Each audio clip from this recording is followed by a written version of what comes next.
Congrats to the United States of America, the winners of the 2026 FIFA World Cup. 6 years from now, in the delightful state of New Jersey, will be around the time when the FIFA World Cup will have come to an end. And the team that will be hoisting El Mundial will be none other than the Stars and Stripes. Now I know it might sound crazy, and I already see the comments coming in. Nobody cares about soccer. A Gallup poll recently released conducted a survey of Americans that said 7% of Americans find soccer to be their favorite sport. While that number does not seem significant, it is. Amongst all the major sports in the United States conducted on this survey, no other sport had such a dynamic increase like soccer. But you're telling me it doesn't matter? Soccer is the only sport to post such a major increase. Let's put it in perspective amongst the other sports on this list. Football, 37%, down from 39% just a couple years ago. Basketball is down to 11%, posted a number of 12% just a couple of years ago. Baseball, America's pastime, saw their growth go from 13% just a couple of years ago down to 9%, only 2 points ahead of the beautiful game that is known as soccer. All those sports that I mentioned showed a decline in numbers. Presently, soccer, the world's most popular game, sits only behind football, both college and the NFL, as the most popular sport in the United States amongst 18 to 35-year-olds. These goddamn millennials. And soccer sits in third place amongst the 35 to 55-year-olds in this country.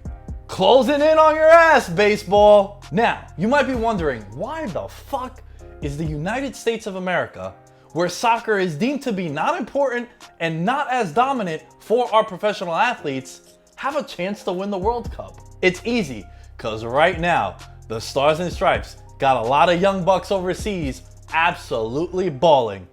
No, not these young bucks, Nick and Matt. There is an influx, bar of the day, of professional soccer players that are American playing soccer overseas in Europe. What's the big appeal with Europe? It's the big leagues out there. Every professional soccer player, no matter what his age is, aspires to one day play overseas in Europe. We currently have, of the 40 players in the US men's national team player pool, 27 of them play outside of the United States. The US men's national team failed to make the World Cup in 2018, and it was a devastating blow to the program's growth. But changes were made, and one man's trash is another man's treasure. And we finally have found a guy who is going to lead our nation into the promised land. No, not these guys. I'm talking about this guy, Christian Pulisic. Unless you've been living under a rock, you have not heard of this guy. But let me tell you something about the great American hope.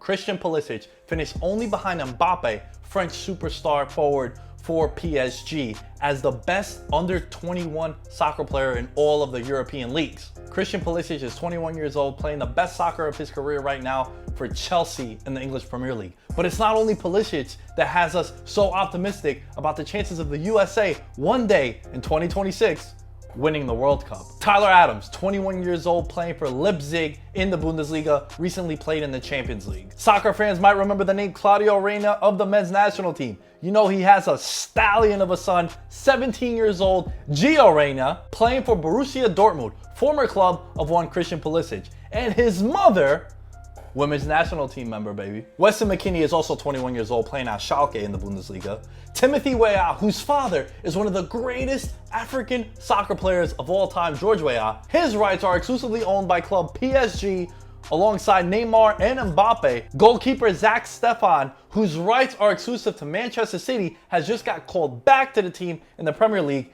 is expected to be the guy in between the posts who is going to relieve the duties that have been left behind by one Tim Howard, the Secretary of Defense. And last but not least, we can't forget about old Carrot Top. No, not him.